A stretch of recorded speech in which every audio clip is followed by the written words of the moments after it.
Bonjour les amis, bonjour chers frères et sœurs dans le Christ. Salaamaaleykum mbokk yi, salaamaaleykum xarit yi, salaamaaleykum mbokk yu góor yu jigéen ci borom bi Yeesu. Di leen nuyu ci turu borom bi di am mbég bu baax bu rëy indilaat leen kàddu borom bi.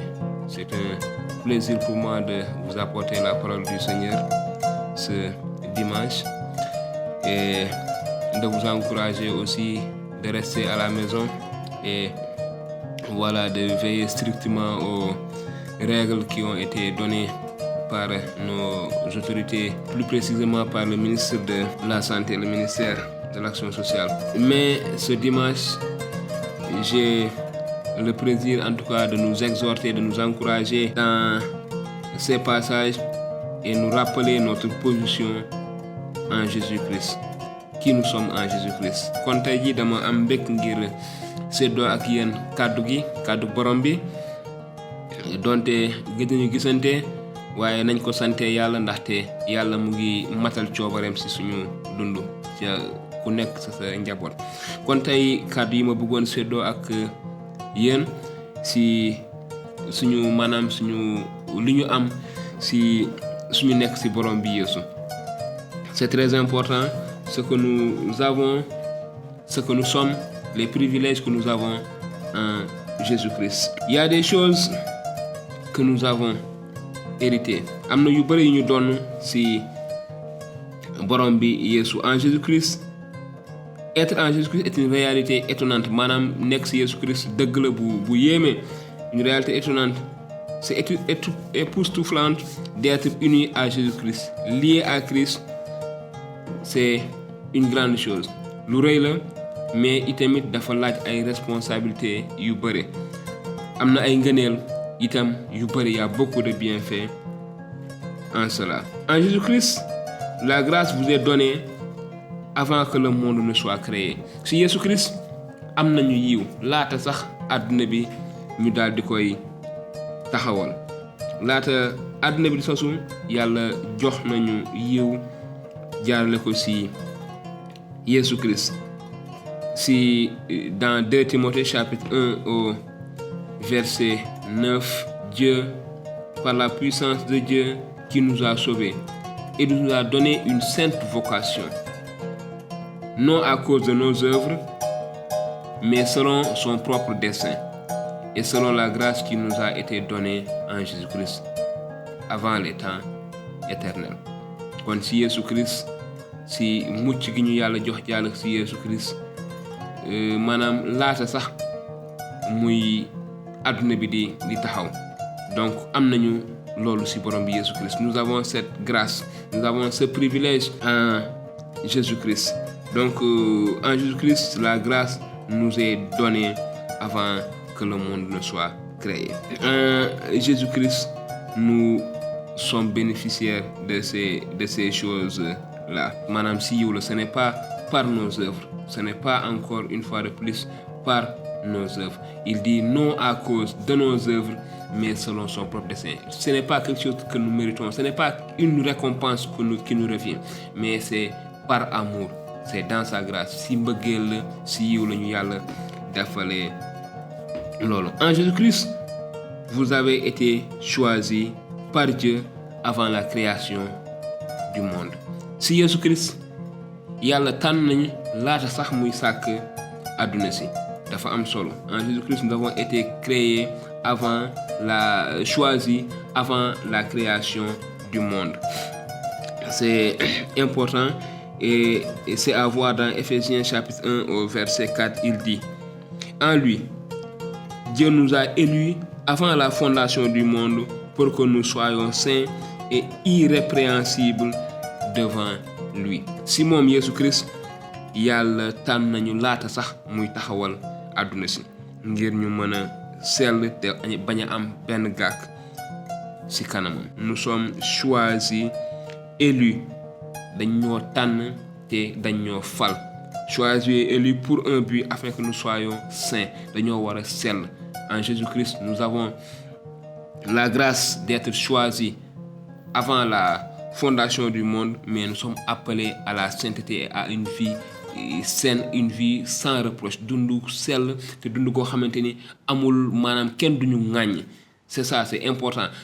Ça ne se limite pas juste de dire que je suis en Jésus-Christ, je suis en Jésus-Christ. Yamul rek si wax ni maa ngi si borom bi Yeesu, maa ngi si borom bi Yeesu. waaye am na ay engagement, am na li nga xamante ni moom la yàlla di xaar nag su ñun gannaaw bi mu ñu génnee si àdduna bi tànn ñu sellal ñu am na lu muy xaar si ñun. Y a quelque chose que Dieu attend de nous, que nous soyons saints, que nous soyons des modèles, que nous soyons parfaits en Jésus-Christ. En Jésus-Christ, vous êtes aimés par Dieu d'un amour que rien ne peut séparé. Si Yeesu Christ dañoo am bëggeel si yàlla yàlla daf ñoo bëggee mbëggeel goo xamante ni dara mënatuñu séparé teqale ak mbëggeelu yàlla si Yeesu Christ. C'est très important. Rien ne peut nous séparer de l'amour de Dieu en Jésus-Christ. Je lis dans Romains chapitre 8 à partir du verset 35, il dit: Qui nous séparera de l'amour de Christ? Sera-ce la tribulation ou l'angoisse, ou la persécution, ou la faim, ou la nudité, ou le péril, ou l'épée? Selon qu'il est écrit: C'est à cause de vous qu'on nous met à mort tous les jours, qu'on nous regarde comme des brebis destinées à la boucherie. Verset 37, il dit: Mais dans toutes ces choses, nous sommes plus que vainqueurs par celui qui nous a aimés. Car j'ai l'assurance que ni la mort, ni les anges, ni les dominations, ni les choses présentes, ni les choses à venir, ni les puissances, ni la hauteur, ni la profondeur, ni aucune autre créature ne pourra nous séparer de l'amour de Dieu manifesté en Jésus-Christ notre Seigneur. Amul dara lu ñu mën a tàqale ak mbëggeelu yàlla. Loolu la ñu aay yi wax. Car j'ai l'assurance que ni la mort, wóor na ma ndaxte wóor na ma ni am naa assurance ni du dee, du malaaka yi, du maanaam rab yu bon yeeg ñi ni mel, du mbir yi teew, du mbir yi ñëw, du maanaam guddaay wala rëyaay wala xóotaay, ni aucune autre créature, amul beneen mbindeef bu ñu mën a tàqale ak mbëggeelu yàlla gi mu fësal feeñal jaarale ko ci Jésus-Christ. En Jésus-Christ, nous sommes aimés par Dieu d'un amour que rien ne peut séparer. Yàlla fësal na mbëggeelam ci ñun jaarale ko ci Jésus-Christ. Donc ci Jésus-Christ am nañu loolu itamit. Donc en Jésus-Christ, nous avons cela. Donc c'est important d'être en Jésus-Christ, mais de savoir qu'est-ce que nous avons aussi en Jésus-Christ, mais qu'est-ce que nous devons aussi, quels doivent être les fruits qui soient manifestés dans notre vie en Jésus-Christ. Dafa am solo ñu xam lan la ñu am ci Jésus-Christ, waaye itamit lan moo war a feeñ génn ci ñun ni ki ay meññeef gannaaw bi ñu nekkee ci Jésus-Christ. En Jésus-Christ, vous avez été pardonné pour tous vos péchés. Ci Jésus-Christ jëndaat nañu ci suñu ay bàkkaar, bay jëndal ñu wala fayal ñu suñu ay bàkkaar yépp. Éphésiens 1 chapitre 1 verset 7, il dit: En lui, nous avons la rédemption par son sang, la rémission des péchés selon la richesse de sa grâce. Si moom am nañu mbaalum bàkkaar jaare ko ci deretam, ci jaare wékk ko ci yaataayu rëyaayu yiwam.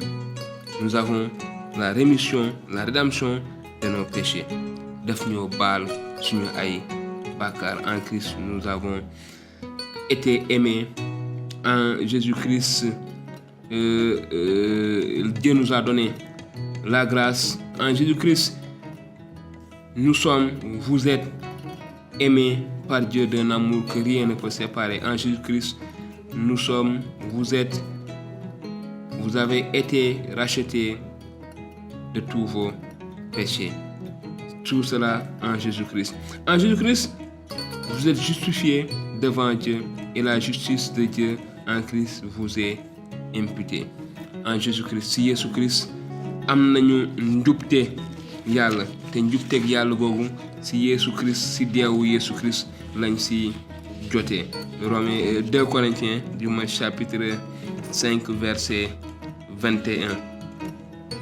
mu ne celui qui n'a point connu le péché, il l'a fait devenir péché pour nous, afin que nous devenions en lui justice de Dieu. Ki nga xamante ne mosul xam bàkkaar mosul def bàkkaar yàlla def na ko bàkkaar ngir ñu mën a am njubteeg yàlla. Donc en Jésus-Christ vous êtes justifiés devant Dieu et la justice de Dieu en Christ vous a été imputée. Yàlla jox nañu njubte jaarale ko ci Jésus-Christ.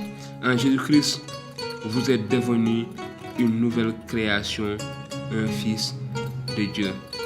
Si Jésus-Christ nekkaat nañu mbindeef yu bees rek yamul foofu waaye nekkaat nañu itamit doomi yàlla muy lu am solo nekkaat doomi yàlla. Je lis toujours dans 2 Corinthiens chapitre 5 au verset 17, il dit: si quelqu'un est en Jésus-Christ, il est une nouvelle créature. Les choses anciennes sont passées, voici toutes choses sont devenues nouvelles.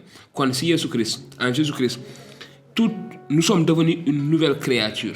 Et voici toutes choses sont devenues nouvelles. Kon si Jésus-Christ am nañu départ bu bees lii ñu doon dund bu njëkk balaa ñuy xam Jésus-Christ bi ñu nekkee ay noonu yàlla bi ñu nekkee ay bàkkaarkat loolu weesu na. yàlla baal nañu suñu bàkkaar defaat nañu ay mbindeef yu bees defaat nañu ay nit yu bees jaarale ko si Jésus-Christ jaarale ko si fay gi Jésus-Christ fay suñu boru bàkkaar dee gi Jésus-Christ dee si suñu wàll. Donc ça loolu ngëneel la bu ñu am si Jésus-Christ waaye dañu nekkaat ay nit ñu bees. Kon li ñu nekkoon démb waratuñ si nekk tey si Jésus-Christ. Avant que nous connaissions Jésus-Christ, la façon de vivre, la manière de vivre, nos attitudes, notre comportement d'avant de connaître Jésus-Christ et de ces jours où nous avons connu Jésus-Christ doivent être différentes. Nous devons donner en tout cas de bons exemples, être des bons disciples et faire sortir en nous les fruits de l'esprit. Donc dafa am solo si Jésus-Christ li nga xamanteni doon nañ ko.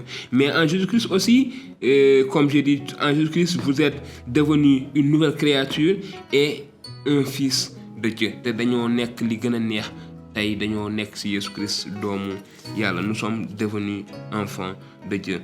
Galates chapitre 3 au verset 26, il dit: car vous êtes tous fils de Dieu par la foi en Jésus-Christ. mu ne ndaxte ñun ñëpp nekk nañu ay doomi yàlla ndax suñu ngëm jaarale ko si Jésus-Christ. Par la foi en Jésus-Christ nous sommes devenus fils de Dieu.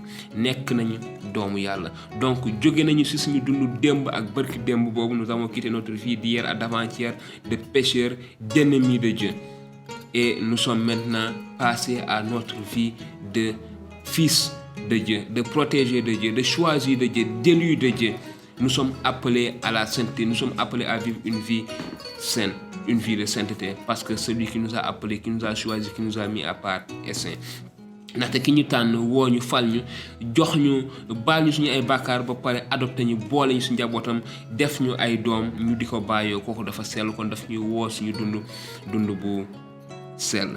Donc nous devons être saints en Jésus-Christ. Nous devons tendre vers la perfection, nous devons tendre vers la sainteté.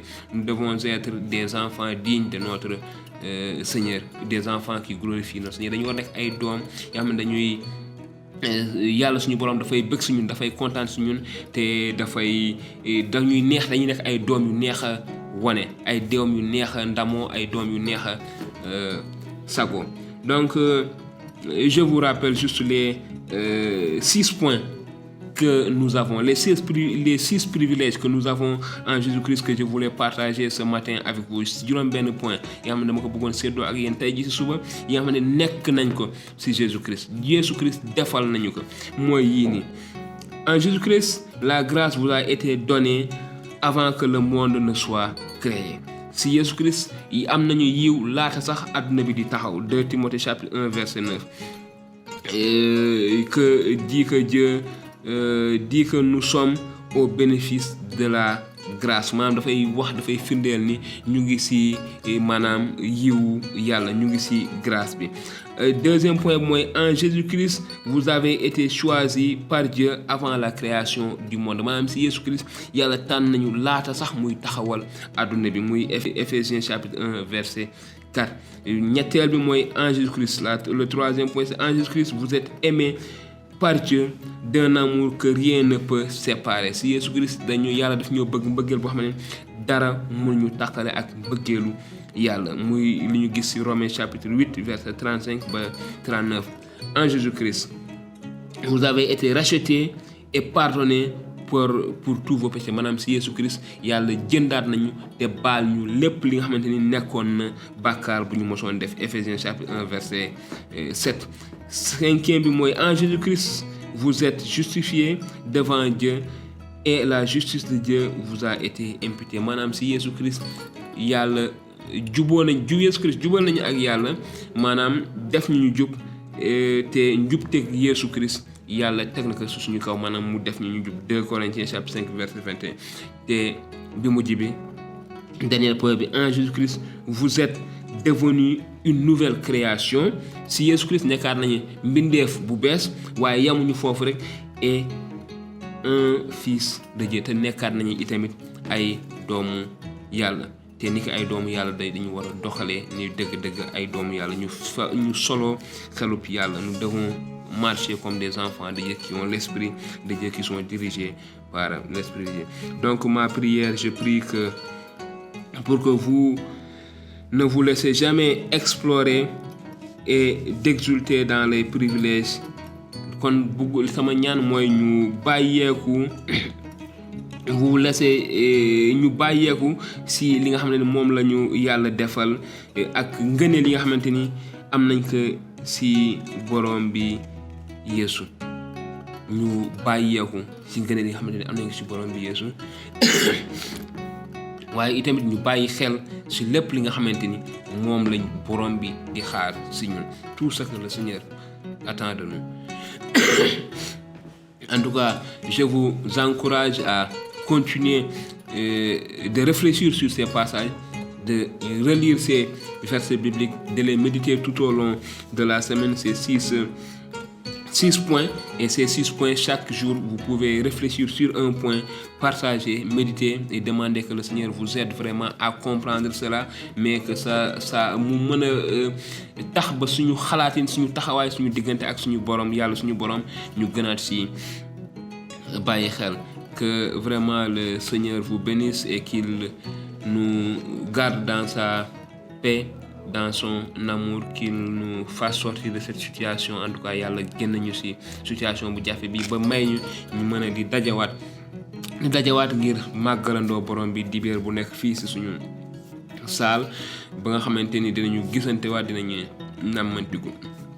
kon borom bi yàlla maa ngi lay sant di la gërëm di wax jërëjëf si bésu tey bi, jërëjëf si sa kàddu di la ñaan nga barkeel ko, di wax jërëjëf si li nga ñu may jaarale ko si Yesu Christ, jërëjëf si nit yi nga ñu def jaarale ko si Yesu Christ, jërëjëf si li nga ñu jubale ak sa bopp jaarale ko si lépp li nga xamante ni Yesu Christ def na ko ngir ñun. borom bi nekkatuñu ay jaam sax waaye nekk nañu faf ay doom, nekk sa ay doom, waaye sama ñaan mooy nga may ñu doole ak kàttan ba ñu mën a dundee ni ki ay doom.